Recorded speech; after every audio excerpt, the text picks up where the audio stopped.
हाल ही में 2 दिवसीय कांग्रेस के चिंतन शिविर के अंदर कई चिंताएं थी जो मुख्यमंत्री गहलोत के सामने थी। उनका समाधान लगभग हो चुका है। जहां एक तरफ मुख्यमंत्री गहलोत चिंतन शिविर कर रहे थे तो वहीं दूसरी ओर कांग्रेस के विधायक सचिन पायलट ने जनसभाओं का कार्यक्रम शुरू किया।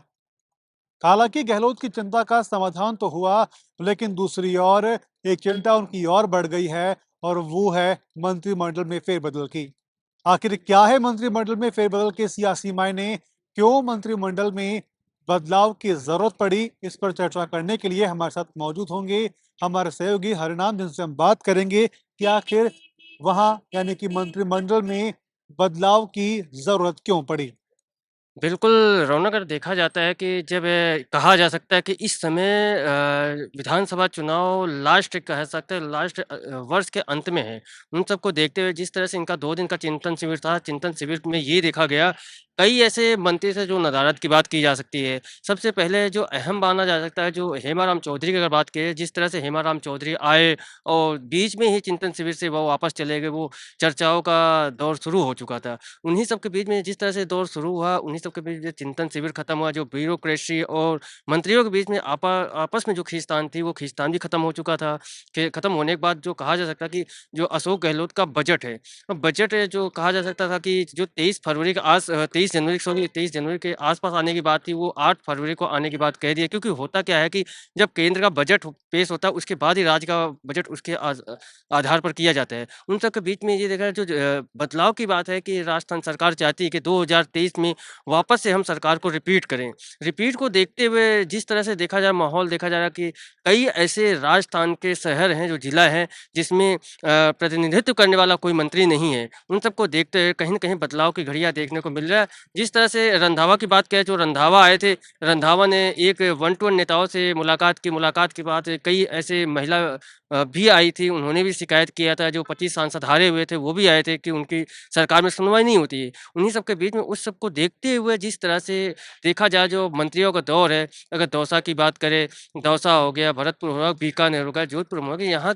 ऐसे कई हैं जो मंत्री पद पर हैं। अगर जयपुर की बात करें तो जयपुर में ऐसे कई विधायक जो मंत्री पद पर हैं। उन्हीं सबको देखते हुए अगर देखा जाए तो जो 9 से 10 ज़िले हैं उसमें जो अगर मंत्री पद की बात करें जो प्रतिनिधित्व नहीं होता है, जो कहा जाता है कमज़ोर सीटें होती हैं, वहाँ पे कहीं न कहीं मंत्री पद देने की प्रक्रिया है। तो उन सबको हरदम आपको क्या कुछ उसका अंदाजा है कि किन 5 मंत्रियों के विभाग है वो उनसे छीने जा सकते हैं, क्योंकि 5 के कैबिनेट में बदलाव की जो मांग है, बदलाव के संकेत हैं वो दिख रहे हैं। तो ऐसे कौन मंत्री है जिन्हें पद से मुक्त किया जा सकता है? अगर मंत्री पद की बात करें, जो राजनीतिक गलियारों में चर्चाएँ हो रही हैं कि अगर देखा जाए रमेश मीणा है, उनका भी सामने नाम आ रहा है। जैसे हेमाराम चौधरी है, उन्होंने राजनीतिक संन्यास लेने की बात की है, उनका भी नाम सामने आ रहा है। तो उन्हीं सबको बीच में अगर देखा जाए, अगर सीकर की बात करें, सीकर में जो है, जो मंत्री पद नहीं है, वो खाली हुए थे। कहा जा सकता है कि जिस तरह से डोटासरा थे, डोटासरा को प्रदेश अध्यक्ष बनाने के बाद ये देखा गया कि सीकर के अंदर वहाँ पे मंत्री पद पे नहीं है। अगर चूरू की बात करें, चूरू में वहाँ पे कोई ऐसा व्यक्ति नहीं है, ऐसा कोई प्रतिनिधित्व करने वाला नहीं है, जो प्रतिनिधित्व वहाँ पे नहीं कर पा रहा है। लेकिन तो खैर हम बात करें गोविंद सिंह डोटासरा की, तो उनके पास 2 पद थे तो उनको 1 पद छोड़ना पड़ा। तो बाकी मंत्री हैं, क्या उनके पास भी 2 पद है, इस कारण से उनको हटा कर के पद मुक्त कर के दूसरे जो बाकी के हैं उनको जगह दी जा रही है?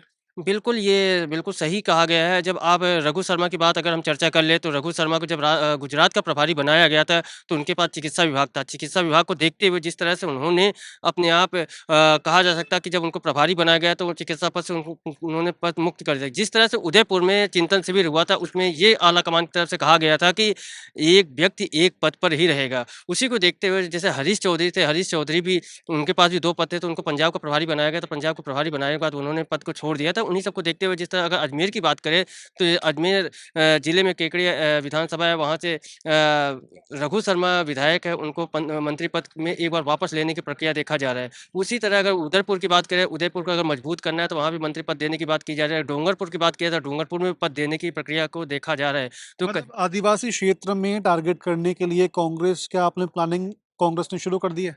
बिल्कुल, ये कहा जा सकता है कि जातिगत समीकरण बैठाने की बात जो सामने है, जिस तरह से जहाँ पे जिस तरह से जातिगत है, उस जातिगत समीकरण बैठाते हुए वहाँ पे मंत्री पद देने की प्रक्रिया को शुरू किया जा रहा है, उसको भुनाया भी जा रहा है। अब आने वाला समय बताएगा कि 2023 का जिस तरह से रूपरेखा तैयार हो रहा है, अशोक गहलोत बजट पेश कर रहे हो, तो कहीं न कहीं अशोक गहलोत की भूमिका अब नज़र सामने आएगी। वहीं अगर देखा जाए तो अगर टोंक की बात करें, तो टोंक पे जिस तरफ से सचिन पायलट थे, सचिन पायलट को उनको पद मिले थे, तो वो पद आला कमान के उनके बीच में जिस तरह से प पायलट और गहलोत गुट में लड़ाइयाँ हुई, तो गहल गुट को देखते हुए तो पायलट अपने पद को दे दिया था। उन्हीं सब के बीच में ये सीटें मजबूत करने के लिए प्रक्रिया उनकी लगातार जारी है।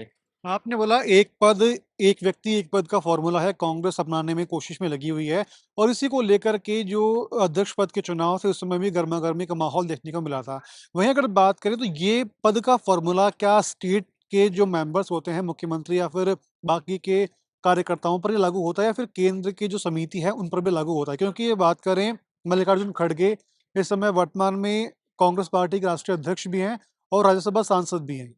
बिल्कुल, अगर देखा जाए तो लागू तो वहाँ भी होता है, मगर जिस तरह से आला कमान ने अपना विज़न तैयार किया था एक पद एक को लेके, अगर देखा जाए तो वो विज़न टूटते हुए नज़र आ रहा है।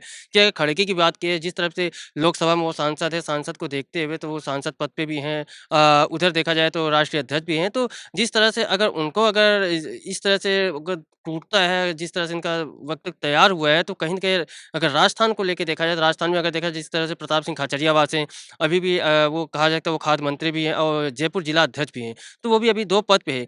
कहीं न कहीं ऐसा नहीं है कि एक जो गणित होती है, गणित तैयार करने की बात होती है, जब आला कमान तैयार तो कर देती है, मगर उसे अमल करने की बात जो सामने आती है, जो अमल करने की बात होती है, जब अमल करने की बात आती है, वहाँ अमल नहीं हो पाता है।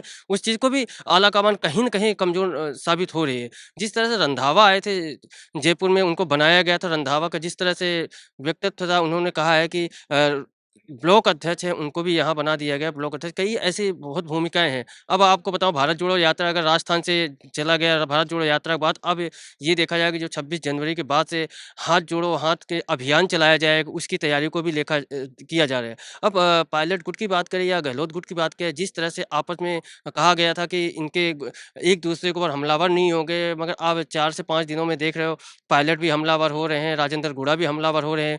अभी गहलोत की बात करें तो 2 दिन पहले गहलोत एक मीटिंग ले रहे थे, उनका भी एक वर्ज़न सामने आया कि कोरोना को लेके 2 साल तो हमने कोरोना का झेला, मगर पार्टी में भी एक कोरोना आ गया है, उसको कैसे कई ऐसे विचार हों देखा जाए, मगर अब 2023 चुनाव को देखते हुए सरकार कैसे रिपीट होगी, ये आने वाला वक़्त ही बताएगा। जी, बिल्कुल हरनाम क्योंकि बात करेंगे प्रदेश के अंदर जिस तरीके से गर्मा-गर्मी का माहौल है, सियासत में बना हुआ है, क्योंकि जहाँ पर जब प्रदेश में भारत जोड़ो यात्रा थी, तब तक प्रदेश में राजस्थान की सियासत में शांति थी, लेकिन जैसे ही राजस्थान से यात्रा निकली, तो प्रदेश की सियासत में एक बार फिर से भूचाल आना शुरू हो चुका है। पिछले 5 दिनों की बात करें, तो मुख्यमंत्री गहलोत इशारों-इशारों में सचिन पायलट पर आरोप तंज कस रहे हैं, तो वहीं दूसरी ओर सचिन पायलट भी अपने रूट के दौरान मुख्यमंत्री गहलोत पर तंज कसते हुए दिखाई दे रहे हैं।